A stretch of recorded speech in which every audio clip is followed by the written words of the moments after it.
Howdy folks, and welcome to what is likely to be the shortest episode of Mingles with Jingles ever, because I am suffering from that potentially fatal illness, the ManFlu, for which the only known cure is lots and lots and lots of lying in bed, eating ice cream, watching your favourite DVD. ManFlu, as the male members of the audience will already be aware, is a crippling and debilitating disorder which indiscriminately strikes down male members of the human species without any warning. It's often dismissed by female members of the species, who are in fact immune from the illness, as ManFlu is now known to exclusively attack the XY chromosome carrier. If ManFlu is kind enough to not kill the infected party, it will definitely leave him weak, sick, hurting everywhere, and in dire need of being looked after and fussed over for days and days on end. It's important that we realise that ManFlu is absolutely nothing like the common cold, which is what women get. Here's Nick Frost to show us the difference. God, I still feel a bit under the weather. How are you feeling? How do you think I feel? Got your stupid cold, haven't I? Thanks a lot. Poor darling, you should have said something. I'd have come down and made you some soup. I called for you. I said, Laura. You didn't come. So I dialed 999. What? Where is he? Quickly, love. Okay, son, everything's gonna be fine. I'm gonna die. Not if we can help it. My head's so burny. How did this happen? Oh, he caught the cold off me. Just don't think, do you? I'm a bit confused. Hasn't he just got a cold? For God's sake, woman, he's a man. He's got a man cold. Do not, under any circumstances, move from this bed, okay? You, take this bell. When he rings it, I want you to come to him and rub his head and say, "Poor little bunny." Poor little bunny.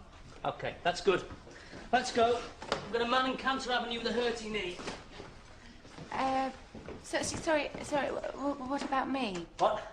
Well, I've got a cold too. Have you not heard of Lancet? Laura. I want some soup. So, common cold, trivial disease that only affects women. ManFlu, potentially fatal illness which strikes down thousands of men in their prime every year. In other news, some good news actually. You might remember in last week's Mingles with Jingles, the disaster around the Panzer IIJ giveaway contest on Facebook, where some utter scumbag cloned the Facebook account of Dave Ball, the guy who won, and then claimed the code using a carbon copy of the winner's Facebook page. Well, there is some good news. Dave Lister, the guy whose code it was, I was only arranging the whole process and failing miserably at it. The actual code was donated by Dave Lister, and he got in touch with Hector, the Wargaming EU English community manager, to see if there was anything that could be done. And Hector had a word with the guys over at Wargaming North America, after I supplied him with the code that was used to claim the Panzer IIJ, and the scumbag responsible for swindling us has had the tank removed from his account, and Dave Ball of Cincinnati, Ohio, the guy who rightfully won the Facebook caption contest, should by now have his Panzer IIJ, some premium account time, and some gold. So, result, and thank you very, very much to Hector for making all of that possible. So, to cut a long story short, there is some justice in the world after all. So, Dave, I hope you're enjoying your new tank. Speaking of new tanks, this is a point that I've been wanting to address for the last couple of Mingles with Jingles, but I keep forgetting about it. And it's to do with a comment on an earlier video. It was a World of Tanks video, not a Mingles with Jingles video, where I can't remember what it was. I think it may have been the Conqueror. I posted a video, probably in one of the Good, the Bad and the Ugly videos, where Circumflexes was having a monster game in his Conqueror, British Tier 9 heavy tank. And he'd said that he hadn't played many games in it, and he hadn't had that great game, and wasn't really getting the Conqueror until that one game that I showcased in the video. And somebody said in the comments, and I remember this comment standing out because of my reaction to it. Somebody had said in the comments, well, how the hell can he not have played a lot of games in the tank? He's got 100% crew with, all these skills and so on and so on. Now, my initial reaction to that comment, and I'm glad I didn't say anything, was, noob. Have you never heard of training your crew for gold, or transferring a crew from an existing tank into the new tank and training them up on that tank with gold, and so on, until I realised that all of these reactions ended with the words, with gold. And it actually made me stop and think about the way I play World of Tanks these days. And I think the way most people that you watch on YouTube or on live streams, the way they play World of Tanks, and we spend a lot of money on this game. A surprising amount of money for a supposedly free-to-play title. And of course it is a free-to-play title, and free-to-play is the way the majority of people play World of Tanks. Right? People like me, for example, or circumflexers, who never jump into a new tank anymore without a 100% crew, whether we've transferred that crew from a previous tank or whether we've just bought for gold a 100% crew straight away and play our first game in the tank, with a fully trained crew. That is not the typical experience of people playing World of Tanks. I generally won't even drive a tank until I've free XP'd most of, if not all, of the equipment modules on it. And that's just not the way most people play World of Tanks. So the guy's comment was actually a really, really good one. Now, this is not saying I have no idea what it's like to drive a stock tank. The reason I spend gold on 100% crews for new tanks is because I know all too well what it's like to drive stock tanks with 50 or 75% crews. The crews that you've bought with credits rather than free crews. I know just how horrible it is, or I used to know how horrible it is, and that's why I don't do it anymore. I still wake up sweating, having nightmares about what it's like driving a stock 3001P, the German Tier 6 medium tank. One of the most horrible experiences I can ever remember having in World of Tanks. Or getting out of Tier 4, where the Tier 4 machines is the first real grind that you come across in World of Tanks. Getting from Tier 1 to 2 takes like one game. Getting from Tier 2 to 3 takes about 4 games. Getting from Tier 3 to 4 takes about an hour. And getting from Tier 4 to 5 is the first real grind in the game. I remember this all too well. But it's not something I have ever... I've made the decision to not subject myself to that kind of painful grind anymore, and so I'm spending gold. And that, of course, is the way that Wargaming have designed it, but a lot of people don't do it because they can't afford it. And I'm certainly not ashamed of spending money on the game. It's people like me paying money to play World of Tanks that are keeping it free to play for everybody else. But at the same time, I was a little concerned that perhaps I was getting out of touch with what it's actually like to play the game for the majority of people, because I've definitely been spoiled by never having to play with a 50% crew and always having machines fully upgraded before I started actually playing them. So I decided to run a little experiment. Now, some of you may be aware that I have a North American server account as well as the EU accounts. On the EU I'm Jingles, on the North American server I'm the mighty Jingles. Jingles was already taken on the North American server. And so I decided that as an experiment I was going to not spend any money on the North American server account. It was going to be no premium account, no converting XP and using free XP to unlock modules on stock tanks. There were going to be no 100% crews. It was going to be 50%, or if I could afford it, 75% crews bought with credits, and that was it. Just to see what it was like, because at the time I started the experiment, Tier 4 was where I was at with the British medium tanks, and I was no higher than that on my North American account. Well, the experiment lasted about 2 weeks, and I just couldn't take any more. It's horrible. You guys who play World of Tanks as a free-to-play game, you have my sympathies. But I won't be joining you. No, I couldn't. I could not do it. Not again, anyway. And, it's funny because I used to play World of Tanks as a free-to-play game. I think everybody did when they first started playing World of Tanks. And probably from the first 6 months of playing, I would maybe buy 2,000 or 3,000 gold a month. I would... Certainly for the first 2 or 3 months of playing, I didn't even run a premium account. And then after that, I would start to run a premium account, but I would never spend, gold converting XP. I would still play stock tanks and upgrade them, the way you're supposed to.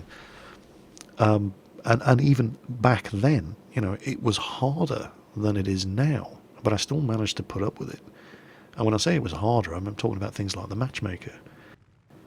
The matchmaking spread for most tanks used to be 3 tiers in either direction. So, for example, you'll flash up a game today, and you'll see somebody, and it's usually somebody in a tier 6 medium or heavy tank, bitching about the matchmaker putting them in a tier 8 game. Well, the matchmaker used to put tier 6s in battles against tier 9s. And that's what the matchmaker was like when I was playing World of Tanks as a free-to-play game. When I was, for example, taking my stock VK 3001p in battle against, well, I suppose back then the IS-4 was the Russian tier 9 heavy tank. So, but, those were the kind of battles that you could get into. Playing World of Tanks as a free-to-play game with a 50% crew in a stock VK 3001p with a crappy engine, absolutely no armour, a tank the size of a Tiger with a 75mm gun going up against IS-4s. That's what it used to be like as a free-to-play player. It's actually better now as a free-to-play player because you don't have that kind of matchmaking spread anymore. And even as a free-to-play player, you can buy gold ammunition if you're prepared to spend enough credits on it. So it's actually not as bad now as when I was playing World of Tanks as a free-to-play game, but it's still so utterly awful that I couldn't do it for more than 2 weeks on the North American server before I had to go back to free XPing modules and putting 100% crews in my tanks. In fact, as an example, just to illustrate the sort of thing I'm talking about with people playing with, obviously playing with 50% crews, coming up, I'm doing another The Good, the Bad and the Ugly video. Hopefully it'll be up this week if I ever get over this cold. Sorry, this ManFlu. Potentially fatal disease, remember. And somebody had sent in, I can't remember what tank he was driving. I think it was a Cruiser 4. It was a tier 3. It's the tier 3 British light tank, or one of the tier 3 British light tanks. And he was in a tier 5 game on Ensk. It's not really light tank territory, city maps. And he just killed everybody. He had a fantastic game. But all the way through the replay, I'm thinking, why has he not died? He's stopping in front of tanks and blasting away at them, and they're firing back at him from point blank range, and their shots are just missing. And I'm laughing my ass off watching this replay, and then I realised, actually, these are guys with stock tier 3 and 4 tanks and 50% crews, and that's why they cannot kill him. And again, it occurred to me that something I've always said, when you see people having absolutely monster games, getting huge kill streaks and doing loads and loads of damage in a game, there's a couple of things that need to happen. First of all, they need to be good. And they also need the enemy team to suck. But they also need their own team to suck as well, just not quite as much as the enemy team. They don't want anybody else on their team running around killing everything. And all of those things have to happen at the same time. But and while I still say that's true, I never stop to consider why the enemy team sucks and why your team sucks. And everybody just always assumes it's because the people, playing the tanks are crap. But why are they crap? Well, individual player skill, is definitely going to be a factor, but it's not the only factor, and it never occurred to me until I tried to play World of Tanks on the North American server as a free-to-play game. Or until, in particular, I saw this Tier 3 light tank replay running around a Tier 5 game on Ensk, just humiliating everybody, when it became pretty obvious that the guys shooting back at this fella had 50% crews and were driving stock tanks, and they just could not hit the side of a barn from the inside. And, you know, I'd definitely been spoiled in all the time since I stopped trying to play World of Tanks as a free-to-play game.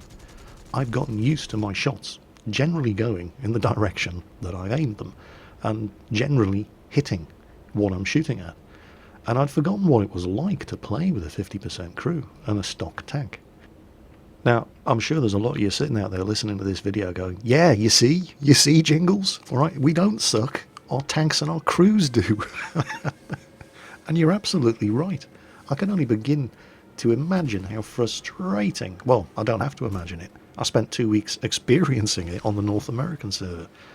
And when you sit there, you know, with the side of a tank flush straight in front of you, 50 meters away, and you're fully aimed, and you pull the trigger and the shot goes nowhere near where you've aimed it, you know, it's frustrating enough.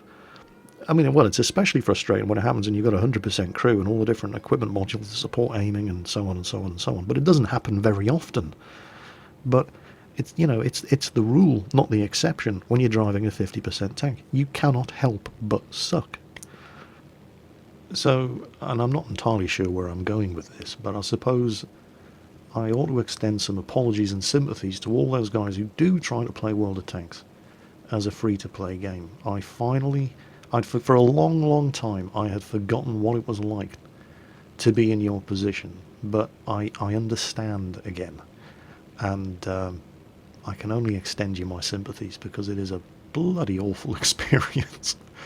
And it's not something I'm in any rush to repeat, even for the sake of science. 2 weeks was as much as I could take, even only playing once every couple of days on the North American server, and there is absolutely no way I'm going to be doing that again. I've been far too used to my tanks more or less doing what they're supposed to do, because I do spend gold on 100% crews as soon as I unlock a tank, and because I do free XP my way through the stock grind. But I must hasten to add, it's not true that I don't know what it's like anymore. And I did play World of Tanks like that for a long, long time, back when it was worse playing World of Tanks like that than it is now. But I had forgotten what it was like, and so I am glad I did conduct that little free-to-play experiment on the North American server, because it reminded me, and I probably did need reminding, that it's not all about player skill. Right? Those of you that try to play the game as a free-to-play really, really are climbing a mountain compared to those of us who spend money on the game. And sometimes when you suck, it's not because you suck, it's because your tank and your crew sucks. And the only thing you can do about it is throw money at the game, or just suck long enough and hard enough that your tank and your crew eventually improves, if you're committed to playing World of Tanks as a free-to-play game. Anyway, that is it for this emergency ManFlu edition of Mingles with Jingles. Easily the shortest edition of Mingles with Jingles ever, but I really, really do feel like shit, and I think I am going to go back to bed and watch the new Riddick movie. Just turned up on Blu-ray today, so I'm going to go and watch that again. As always, folks, take care on that battlefield, watch your six, and I will catch you next time.